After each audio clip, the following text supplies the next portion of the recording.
Hello, I'm Jisoo Jang, a PhD student at Yonsei University. So in this presentation, I'm going to present our paper titled ReUSB, Replay Guided USB Driver Fuzzing. And this work was done jointly with Minsuk, Kang, and Dokyung from Yonsei University. So when you look at this table, you can find that fuzzing code coverage of various companies' USB device driver remains pretty low, even when fuzzing with state-of-the-art fuzzer this color. The reason for this is the nature of USB device drivers, statefulness. This diagram is Broadcom's driver state transition. So if there is a bug in the disk state, it requires a lot of system calls and USB messages. So the key point here is that these long inputs need to be in a very specific order and value. So we are introducing our new approach, combining record and replay with fuzzing. We record all of inputs that are sent to the USB device driver from usual mode programs and USB device. So if we replay all of these inputs, then we are hoping that USB device driver will reach the deep state. So if we fuzz the later USB messages, then we can find a bug in the deep state. But most fuzzers, including Syscala and USFuzz, use coverage-guided evolutionary fuzzing.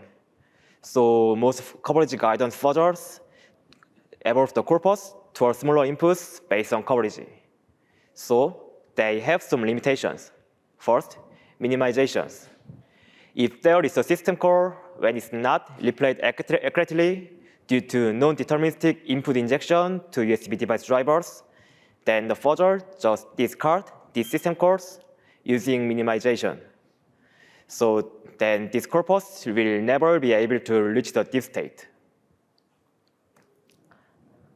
Second, because most coverage guidance fuzzers aim for smaller inputs, so they have limitations of a number of syscalls. All inputs that exceed certain number of syscalls are discarded. So our first goal is accurately reproducing recorded executions. Other limitations are that coverage guidance does not distinguish a difference between a corpus that can reach the deep driver code path or the one that cannot. So the fuzzer just prioritizes the corpus that maximizes coverage, even though such corpus does not reach the deep driver code path. Also, we found that reaching the deep state requires thousands of inputs and takes about almost 5 to 20 seconds. So this long execution time due to lengthy inputs make fuzzing very slow. So our second goal is make fuzzing more efficient to find bugs in the drivers. But to achieve accurate replay, we have some challenges to tackle. First, USB device drivers are very sensitive to timing of input injection. So first timing issue is about concurrency. Some blocking I/O system calls trigger the generation of USB messages by the driver. But if these USB messages are not handled concurrently, then USB device driver just waits until USB response timeout and ending in the timeout error. Another timing issue is about delay. Some driver requires a certain delay to create the USB request because they use delay queue.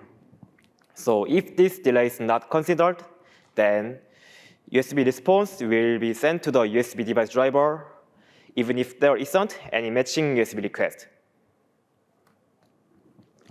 Another challenge of accurate replay is unordered concurrent USB requests.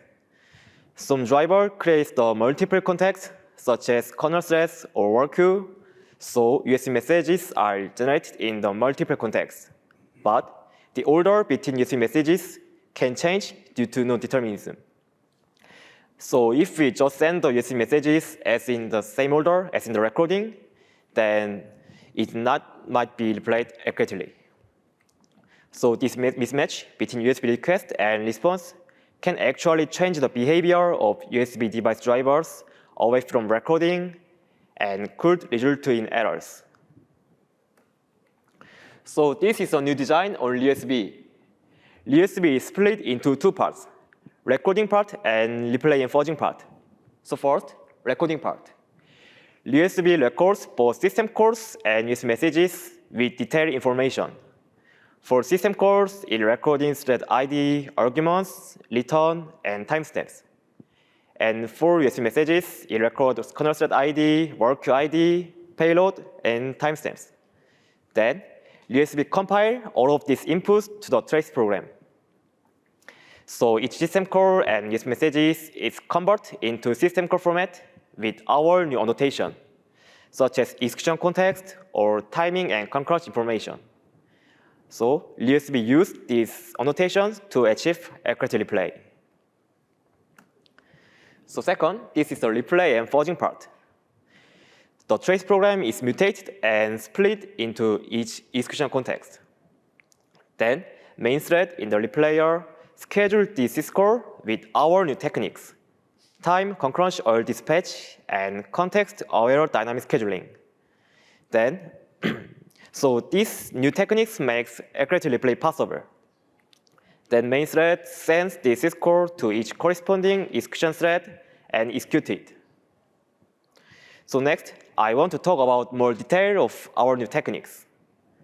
So this is the time concurrency-aware dispatch. Each system call is annotated with the n% if it is executed asynchronously.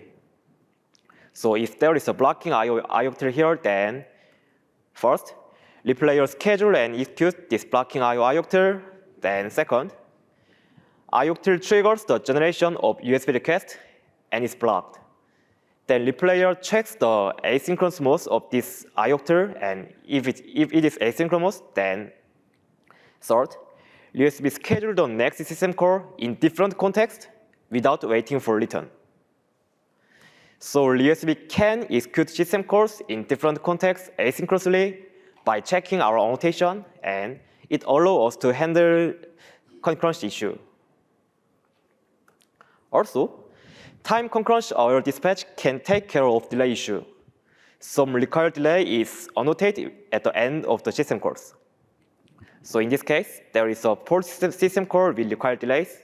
Then first, replayer schedule, send, execute this poll system call and poll return from the kernel.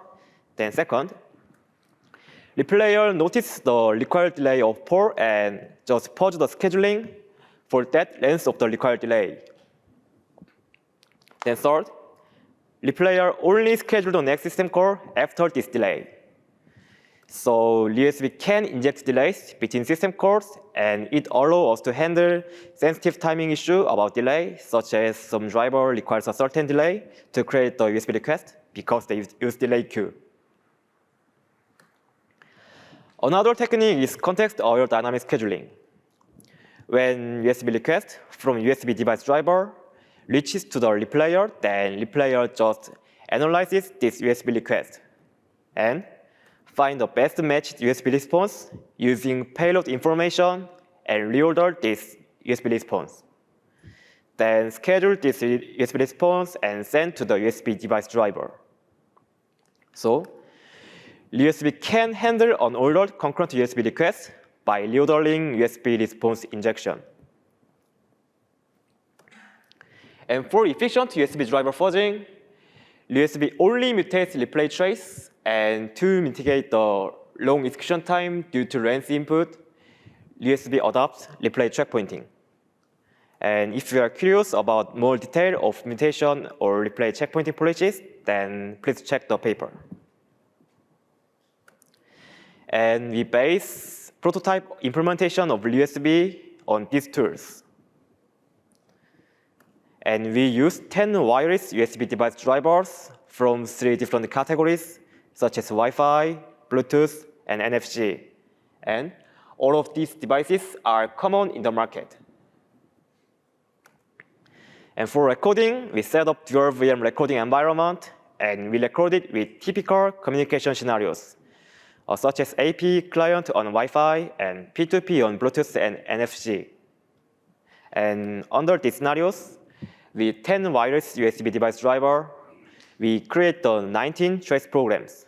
So this table shows the number of input injection of these 19 trace programs.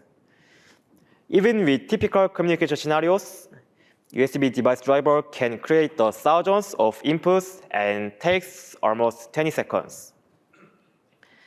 And by replaying these 19 trace programs, we got some block coverages. So this table shows the coverage increase when we apply our new techniques mentioned before. So when checking this baseline column, we can find that baseline only can cover 42% compared to the block coverage of record. And after applying our new techniques, time and concurrency or dispatch, now we can cover 60%. And finally, after applying context-aware dynamic scheduling, now we can cover almost 70%. So as a result, ReUSB found 15 previously unknown bugs from mainline kernel of Linux, and 2 of them were assigned CVEs.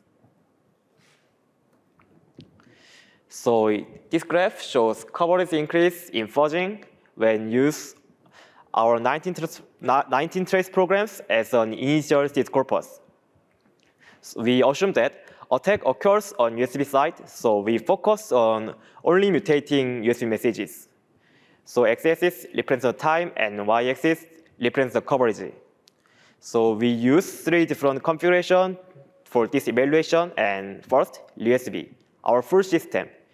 ReUSB is the blue one in this graph, and ReUSB shows 76% fuzzing coverage increase. And second, ReUSB without accurate replay. So it is the brown one in this graph, and so it did not apply our new techniques such as time concurrency or dispatch and context-aware dynamic scheduling. Last, ReUSB without both accurate replay and replay guided fuzzing. So it not only mutates replay trace, but also mutates all of other trace. So it still have an inefficient fuzzing problem due to large mutation surface. The key point here is that we use same corpus to these 3 different configurations. So this is conservative evaluation with strong baselines.